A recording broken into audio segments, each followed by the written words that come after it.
You're listening to World Talk Radio, where the world comes to talk.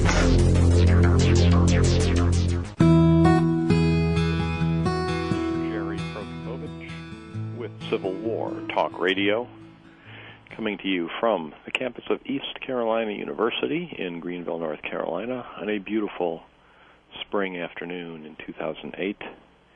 The show this week will hopefully be about the Confederate bushwhacker Sam Hildebrand.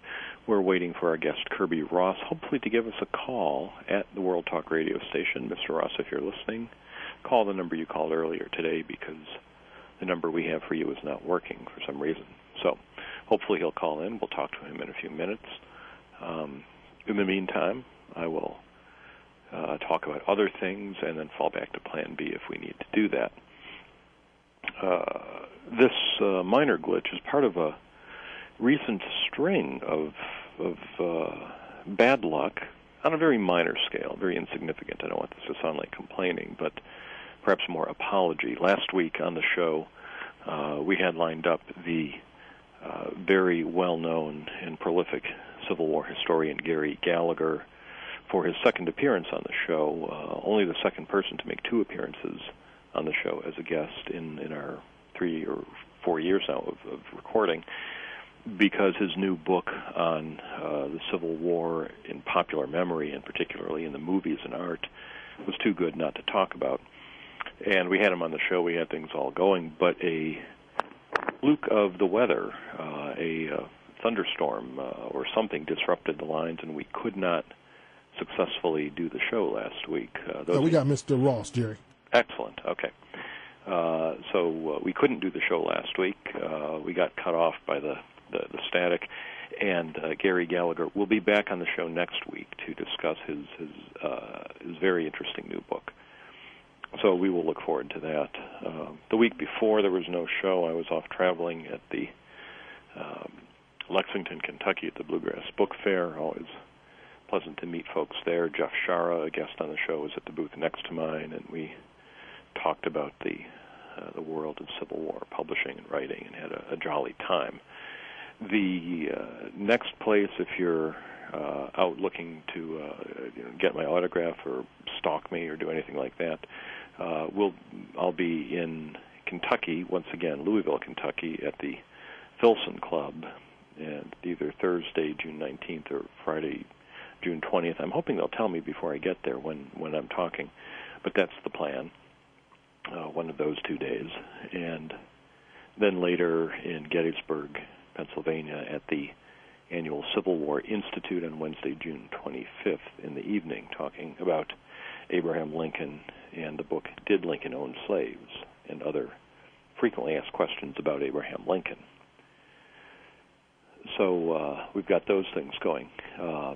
Today's show I've been looking forward to, because we have an interesting book to talk about. But then, in this string of minor things to go wrong, just last weekend my computer died, and nobody likes to hear anybody else's computer death stories. It happens to all of us sooner or later, and they're all tedious. The only thing that lends the slightest bit of interest is that this afternoon, actually last night, my work computer also died. So what I thought was a two-computer backup system turned into multiple failures. And I'm doing the show today, as it were, by hand, old craftsman style, with a piece of paper and a pencil in front of me instead of a computer screen. All the questions I'd prepared vanished because the computer's not here. It's in the hands of the ECU IT team, who are doubtlessly staring over it now with surgeons' tools and looking at it, making sure they can fix every little thing. So I don't have the things I usually rely on. In the unlikely event a guest were to give a dull answer, I could be looking on eBay during the show. None of that will happen today. Instead, I will be focused on nothing but the show and the paper and the book itself in front of me. So let's get to that. The book is called The Autobiography of Samuel S. Hildebrand, the Renowned Missouri Bushwhacker. It's a book originally published in 1870, when Hildebrand is still alive. That's how autobiographies work, I suppose. But it is edited in a new authoritative edition by Kirby Ross, who joins us today. I hope. Mr. Ross, are you there? Yes, I am. Thanks for having me today, Jerry. Thank you for being here. May I call you Kirby? Is that certainly? That'd be fine. Jerry. Well, this book really was different from many other ones that have crossed the Civil War talk radio table because the subject is so different, and I guess we ought to start by sharing with our listeners a little bit of background of who this fellow was. But let me ask before that a little bit of background about yourself. Are you from the part of the country where Hildebrand operated? No, in fact, I'm from north central Kansas. Hildebrand was born and raised in southeast Missouri, and he grew up his family was relatively affluent in the area, but he himself was illiterate. He only attended one day of school in his life, and he grew up kind of listening to differing accounts, reading differing accounts. He was maybe a bully as he was growing up. But as for myself, I'm a managing editor for the Main Street Media newspaper chain. This Hildebrand book was the second book I had published. My first book was The True Life Wild West Memoir of a Bush-Popping Cowwaddy, which was published by the University of Nebraska Press in 2004. And that one was a recipient of a Kansas Governor's Award, and it was a nominee for the Cowboy Hall of Fame's Western Heritage Award. I've also been published in North and South magazine, and in any event, more recently, it was the University of Arkansas Press that was so gracious to go ahead and publish this book of mine on Sam Hildebrand. So you've had some interest, it sounds like, in memoirs, cowboys or bushwhackers or people. And does this go back a long way? Is this something you've always been interested in? Well, I guess I've always been a historical buff. Anyway, the Wild West memoir was a memoir of my great-great-grandfather. Shortly before my grandmother passed away, she gave it to me, and I took it and edited it and put some context to some of the things that he had spoke about in his memoir. He was 16 years old when he ran away from home, my great-great-grandfather, and he went to Texas and rode the Chisholm Trail and the Western Trail to Abilene and Dodge City and had quite an adventure when he was still in his teens. So it made for quite a story. Well, it sounds like it. This book too certainly makes quite a story. This fellow Hildebrand is a bushwhacker, and most of our listeners know certainly enough Civil War history to have heard of people like Quantrill and the other bushwhackers of Missouri, the Confederate guerrillas and their Union opponents. Hildebrand is not so well known. Not in modern times. He isn't. Back in his day, he was as well known as Quantrill and as well known as Bloody Bill Anderson. You look at the newspaper reports of the day, and they're all spoken together in the same breath, and in fact compared to each other. They were all making their mark right around the same time in history. Quantrill was a little earlier. Hildebrand became a little bit more famous a little bit later in the war, although he did operate from the earliest days of the war right through the end of the war and 5 years afterwards. So he was quite well known back in his day.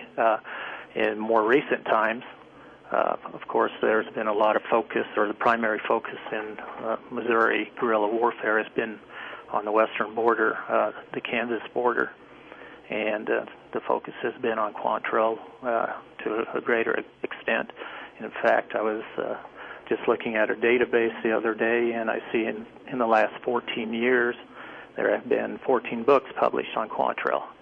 So I suppose that's why he's much more greatly known these days than Hildebrand. In contrast, Hildebrand operates on the eastern side of the state, and there's a very, very nice, a simple line map in your book, but it's really handy.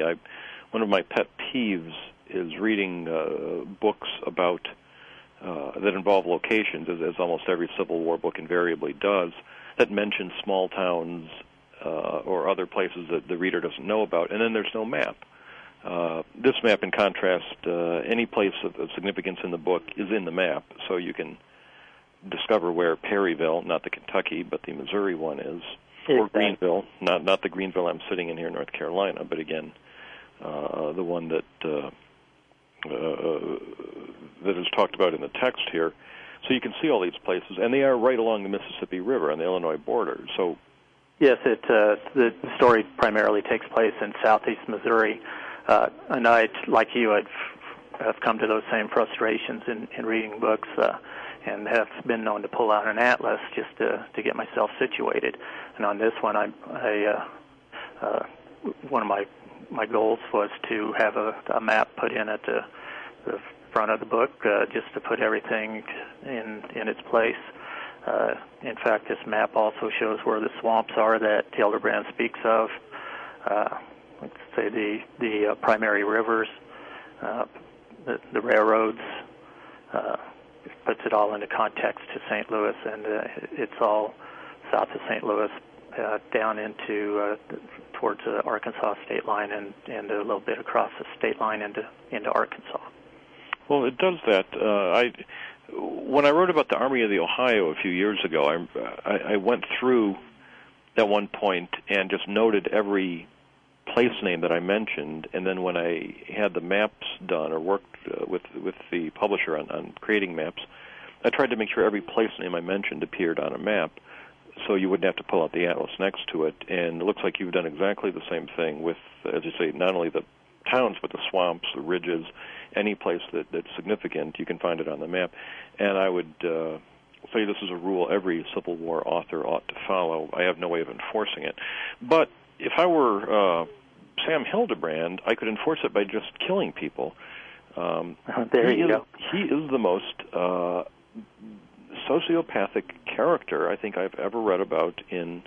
Very cold-blooded. In the Civil War. He pulls no bones. He pulls no punches about admitting to it, and he justifies every one of his killings. He claims that he was originally pushed to do it because his brothers were murdered by Union troops. It's probably what got him going on his rampage. He was active militarily before that, even though he denies it in the memoir, looking at the old military reports and newspaper articles. He's certainly making an appearance prior to the time that he states that he was in his book. In fact, there's also affidavits from family members that were taken during the war and after, Hildebrand family members that stated when he became militarily active. Well, so, even if we take at face value, and I want to ask you in a few minutes about what we can and can't take at face value here, but even if we take his version, which, as you just said, is not fully accurate, the best light you can put on it is at the beginning of the war he tried to mind his own business. Union soldiers or a Union mob killed his brothers, so he sought revenge by going out and killing them, and then continues to kill and steal for the next 4 years anyone who's either a Union soldier or sympathetic to the Union or informs Union soldiers where he might be hiding or does anything he doesn't like. He and his few followers try to kill those people. Well, what's notable about the way they operated, unlike Quantrill and Bloody Bill Anderson, who had their fixed units, Hildebrand essentially operated alone. He headquartered himself out of Greene County, Arkansas, which is near the Missouri border. But and this Greene County was a fairly it was kind of a headquarters for other irregulars and regular troops that used as a jumping off point into Missouri. In any event, he would gather in a handful of other individuals that had grudges against individuals back in Missouri, and off they'd go.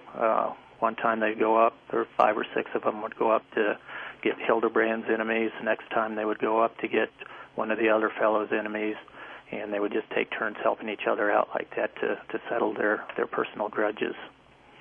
So these people they were fighting were not necessarily Union sympathizers. Well, he claims they are in the book, but his motivation is not to overthrow the Union or defend slavery or states' rights or anything. It seems to be just personal grudges. Yeah, in the book he even admits that his goal really wasn't against the Union itself, but his enemies were Union troops, and so that's what his focus was on. Of course, he on regular Union volunteers and militiamen that he had no grudges against, of course, he took his toll on them too during the course of the war. And some accounts have him killing from 80 to 100 people. His own personal accounts were somewhat exaggerated, but he undoubtedly killed many people. And his name was, in fact, used almost synonymous with the boogeyman in the area for a number of years. I've read one account by a modern-day writer. She wrote that when she was growing up, her parents would tell her to make sure she got home before dark, otherwise Sam Hildebrand would get her. Well, that would be enough to scare anyone to get home in time. I may have to try that with my own 16-year-old. We'll see how she likes that.